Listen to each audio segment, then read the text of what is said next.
નમસ્કાર મિત્રો, હું કનૈયાલાલ મીરાણી આપની પોતાની મનગમતી યુટ્યુબ ચેનલ શિક્ષણ સફરમાં આપનું સ્વાગત કરું છું।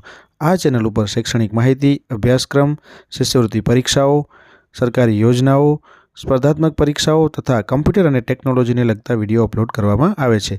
હજી સુધી તમે જો આ ચેનલને સબસ્ક્રાઇબ ના કરી હોય તો સબસ્ક્રાઇબ કરી દેજો, તમારા મિત્રોને શેર કરી દેજો અને બેલ આઇકન દબાવી દેજો જેથી અમારા નવા વિડીયોની અપડેટ આપને મળતી રહે।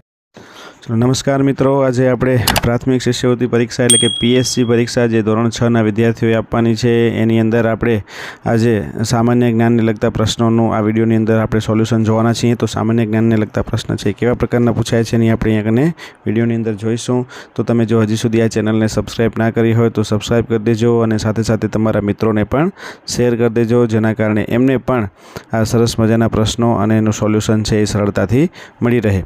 અને હા, આ જો વિડિયો ગમે तो लाइक करवानुं भूलता नहीं। चलो આપણે પહેલા પ્રશ્નની વાત કરીએ। ગુજરાત રાજ્યનું પાટનગર શું છે? તો અહીંયા આપણને ઓપ્શન આપેલા છે એ અમદાવાદ, બી ગાંધીનગર, સી રાજકોટ કે પછી ડી સુરત।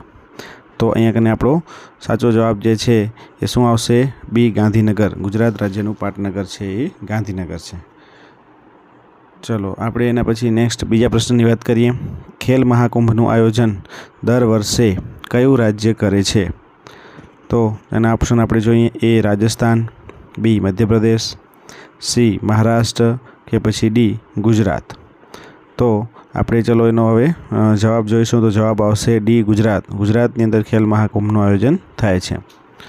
ચલો એના પછી આપણે પછીના પ્રશ્નની વાત કરીએ। નેક્સ્ટ ત્રીજો પ્રશ્ન, કચ્છ જિલ્લાનું મુખ્ય મથક કયું છે?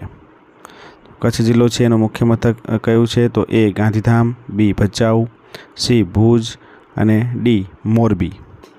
तो चलो આપણે હવે જવાબ જોઈએ। એનો જવાબ શું આવશે? તો सी ભુજ એ કચ્છ જિલ્લાનું મુખ્ય મથક છે। તો જવાબ આવશે તમારો ભુજ। ચલો ચોથો પ્રશ્ન, ગુજરાતનો કચ્છ જિલ્લો કયા દેશ સાથે સરહદ ધરાવે છે? તો એ પાકિસ્તાન, બી શ્રીલંકા, सी ચીન કે પછી डी અફઘાનિસ્તાન।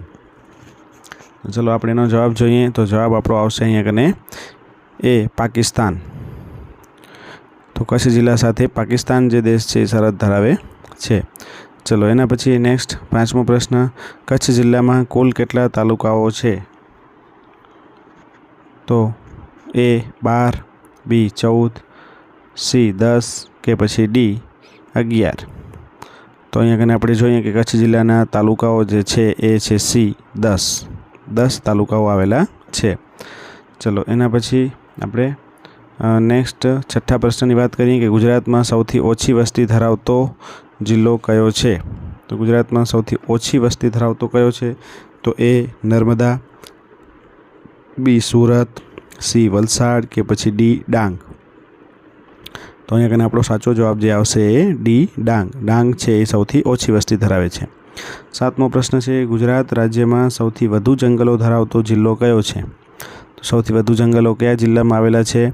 તો જોઈએ આપણે એ ડાંગ, બી વલસાડ, સી અમરેલી કે પછી ડી જૂનાગઢ। ચલો આપણે એનો સાચો જવાબ જોઈએ। તો એ ડાંગ આપણો સાચો જવાબ આવશે। ચલો એના પછી નેક્સ્ટ આપણે આઠમા પ્રશ્નની વાત કરીએ। તો અમદાવાદ શહેર કઈ નદીના કિનારે વસેલું છે? चलो ए सरस्वती, बी नर्मदा, सी साबरमती के पछी डी तापी। तो अहींया कने आपणे जोईए कई नदी आवशे अमदावाद शहर में? तो सी साबरमती आपणो साचो जवाब आवशे। चलो एना पछी नवमो प्रश्न छे, कांकरिया तळाव कया शहर में आवेलुं छे? चलो कांकरिया तळाव छे क्यां आवेलुं छे? ऑप्शन छे आपणे जोईए ए गांधीनगर, बी अमदावाद, सी वडोदरा के पछी डी राजकोट। तो अहींया कने आपणो साचो जवाब जे मळशे आपणने बी अमदावाद। चलो 10मो प्रश्न, નીચેનામાંથી કયા જોવાલાયક સ્થળ અમદાવાદમાં આવેલા છે? તો આપણે જોઈએ ઓપ્શનની અંદર કયા કયા સ્થળ છે જે અમદાવાદમાં છે। સૌથી પહેલું એ સીદી સૈયદની જાળી, બી ગાંધી આશ્રમ, સી સાબરમતી રિવરફ્રન્ટ અને ડી આપેલા તમામ। तो તમે અહીંયા જોઈ શકો છો ए बी અને सी ત્રણે ત્રણ જે સ્થળો છે એ અમદાવાદમાં આવેલા છે એટલે આપણો ઓપ્શન આવશે ડી આપેલા તમામ। ચલો 11મો પ્રશ્ન છે, ગિરનાર પર્વત કયા જિલ્લામાં આવેલો છે? ચલો આપણે ઓપ્શન જોઈએ. એ ભાવનગર, બી નવસારી, સી જુનાગઢ કે પછી ડી પોરબંદર. ચલો આપણે અહીંયા કને હવે એનો સાચો જવાબ જોઈએ તો સાચો જવાબ આવશે સી જુનાગઢ. ચલો એના પછી નેક્સ્ટ 12મો પ્રશ્ન. ગિરનાર પર્વતનું સૌથી ઊંચું શિખર કયું છે? સૌથી ઊંચું શિખર છે એ કયું છે? તો સૌથી પહેલાં આપણે ઓપ્શન જોઈ લઈએ. એ ગુરુ શિખર, બી ગોરખ શિખર, સી સાપુતારા શિખર કે પછી ડી ચોટીલા શિખર. તો ચલો આપણે એનો સાચો જવાબ આવશે શું આવશે? બી ગોરખ શિખર.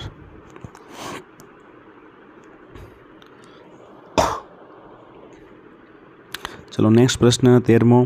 ગુજરાતનું સૌથી ઊંચું પર્વત શિખર કયું ગણાય છે? ગુજરાતનું સૌથી ઊંચું પર્વત શિખર. તો એ ગોરખ શિખર, બી ચોટીલા શિખર, સી ગુરુ શિખર કે પછી ડી સાપુતારા શિખર. તો અહીંયા આપણે જોઈ લઈએ. સાચો જવાબ આવશે એ ગોરખ શિખર.